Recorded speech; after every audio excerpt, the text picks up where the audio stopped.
ৰাজ্য চৰকাৰ বিভিন্ন বিভাগৰ অধীনত কৰ্মৰত নিয়মীয়া ঠিকাভিত্তিক কৰ্মচাৰী, শিক্ষক অনাশিক্ষক কৰ্মচাৰী, আশা অংগনবাড়ী ৰন্ধন কৰ্মী সকলোৰে বাবে পুনৰ 5টাকৈ গুৰুত্বপূৰ্ণ খবৰ লৈ আহিছোঁ। অষ্টম দৰমহা আয়োগ সন্দৰ্ভত আহিছে গুৰুত্বপূৰ্ণ খবৰ।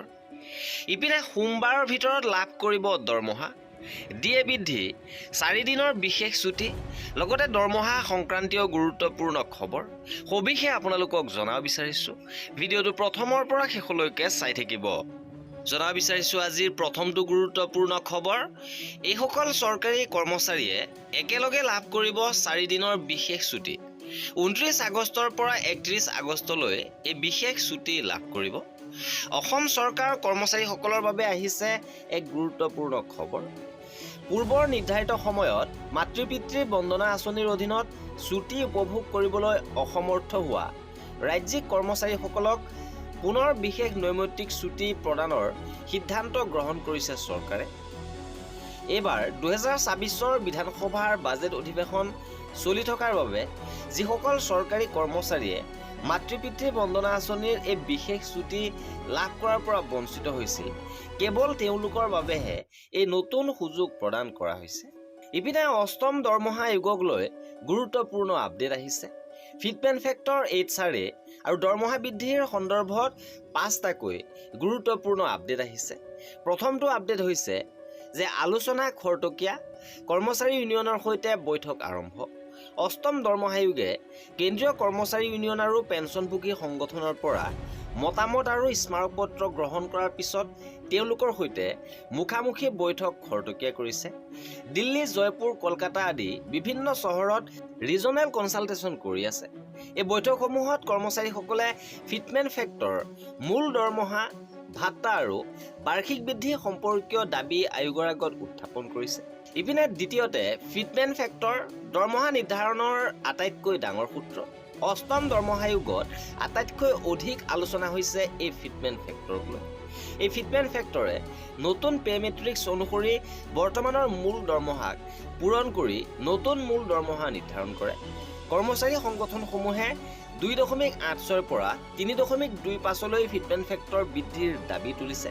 আনহাতে বিশেষজ্ঞসকলৰ মতে আয়োগে 1.92ৰ পৰা 2.57ৰ ভিতৰত এই ফিটমেণ্ট ফেক্টৰৰ পৰামৰ্শ দিব পাৰে।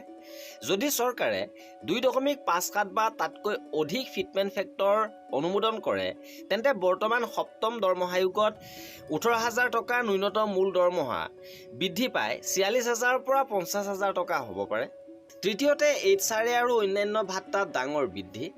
অষ্টম দৰমহা আয়োগ কাৰ্যকৰী হোৱাৰ লগে লগে গৃহ ভাড়া ভাত্তা, পৰিবহণ ভাত্তা আৰু অন্যান্য ভাত্তাসমূহ ডাঙৰ সংশোধন হ'ব। সপ্তম দৰমহা আয়োগত XY আৰু Z শ্ৰেণীৰ চহৰৰ ভিত্তিত HR দিয়া হয়।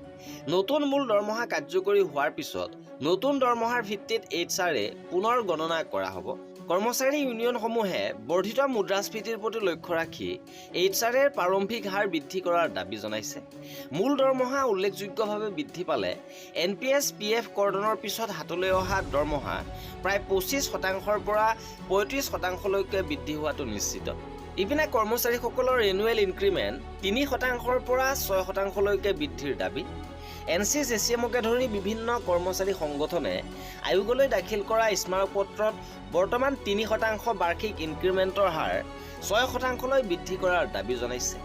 বিত্তীয় বিশ্লেষকসকলৰ মতে যদি অষ্টম দৰমহা আয়োগত 2.1 ফিটমেণ্ট ফেক্টৰ আৰু 6% বাৰ্ষিক ইনক্ৰিমেণ্ট অনুমোদন হয়, তেন্তে লেভেল 10 আৰু লেভেল 12ৰ বিষয়াসকলৰ 10 বছৰত মুঠ গ্ৰছ দৰমহাত 24 লাখৰ পৰা 34 লাখ টকা পৰ্যন্ত অতিৰিক্ত লাভ হ'ব পাৰে।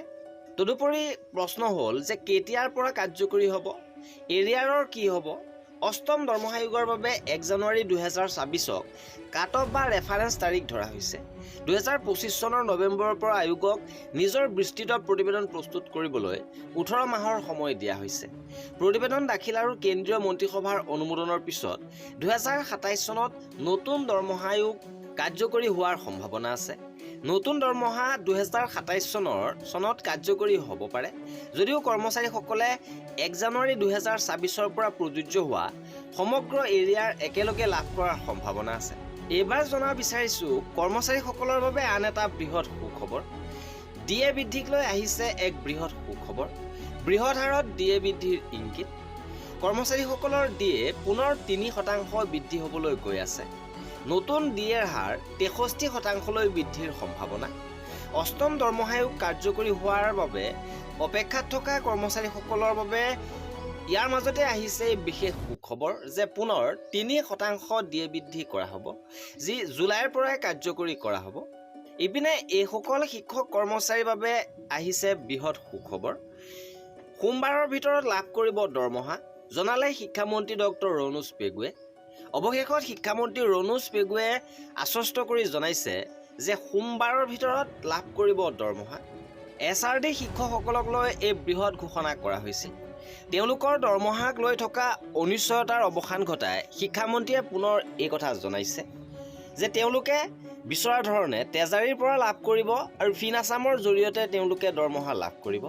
অৱশ্যে জিলা ট্ৰেজাৰীৰ পৰিৱৰ্তে ৰাজ্যিক ট্ৰেজাৰীৰ পৰা তেওঁলোকে দৰমহা লাভ কৰিব।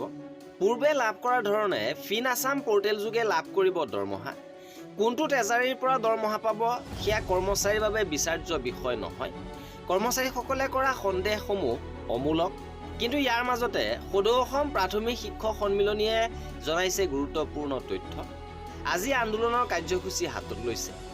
SRD শিক্ষকসকলৰ দৰমহা পদ্ধতি সলনিৰ বাবে দিয়া নিৰ্দেশনা বাতিলৰ বাবে আন্দোলন ঘোষণাৰ পাছত সঞ্চালক মহোদয়ৰ জৰিয়তে কৰা আমন্ত্ৰণ ৰক্ষা কৰি শিক্ষামন্ত্ৰী মহোদয়ৰ সভাকক্ষত সংগঠনটো আলোচনাত মিলিত হৈছিল। আৰু আলোচনা কালত মন্ত্ৰী মহোদয়ে আমাক আশ্বস্ত কৰাৰ বাবে বহু ধৰণে নিশ্চয়তা প্ৰদান কৰিছিল যদিও আমি পতিয়ন যাব নোৱাৰিলোঁ। আলোচনা যুক্তিপূৰ্ণ তথ্যভিত্তিকভাৱে আগবাঢ়িছিল। বিষয়টোক গুৰুত্ব সহকাৰে লৈ আলোচনা কৰাৰ বাবে শিক্ষামন্ত্ৰী মহোদয়ক ধন্যবাদ জনালোঁ। আৰু আলোচনা বিফল হোৱা হেতু কাৰ্যসূচী সফল কৰাৰ বাবে সকলোকে আহ্বান জনালোঁ। অৰ্থাৎ আন্দোলনৰ কাৰ্যসূচী তেওঁলোকৰ অব্যাহত থাকিব। আজিৰ পৰা এই আন্দোলনৰ কাৰ্যসূচী লোৱা হৈছে। ইপিনে আশা অংগনবাড়ীৰ ৰন্ধনকৰ্মীসকলৰ লগতে শ্ৰমিকসকলৰ বাবে এটা ডাঙৰ খবৰ। CITUৰ উদ্যোগত 10 আগষ্ট তাৰিখে দেশজোৰা জেল ভৰো আন্দোলনৰ কাৰ্যসূচী লৈছে, য'ত মুখ্য দাবী হিচাপে শ্ৰমিকৰ মজুৰি মাহিলী ন্যূনতম 26,000 টকা ধাৰ্য কৰি চৰকাৰী জাননী প্ৰকাশ কৰাৰ দাবী। আৰু আশা অংগনবাড়ী ৰন্ধনকৰ্মীসকলৰ প্ৰসংগও ইয়াত উল্লেখ কৰিছে যে অংগনবাড়ী কৰ্মী সহায়িকা, আশা কৰ্মী আৰু ৰন্ধন কৰ্মচাৰীক শ্ৰমিক হিচাপে স্বীকৃতি দিয়ক আৰু মাননীৰ সলনি মজুৰি দিয়াৰ ব্যৱস্থা কৰক। আৰু এই আন্দোলনৰ পিছত চৰকাৰৰ পৰা কেনেধৰণৰ সঁহাৰি প্ৰদান কৰে সেয়া হ'ব লক্ষণীয়। আৰু এয়া আছিল আমাৰ এই ভিডিঅ'টোত। কৰ্মচাৰীসকলৰ সকলো খবৰ পাই থাকিবৰ বাবে আমাৰ চেনেলটো ছাবস্ক্ৰাইব কৰি ৰাখিব। ভিডিঅ'টো শেষৰলৈকে চোৱাৰ বাবে বহুত ধন্যবাদ।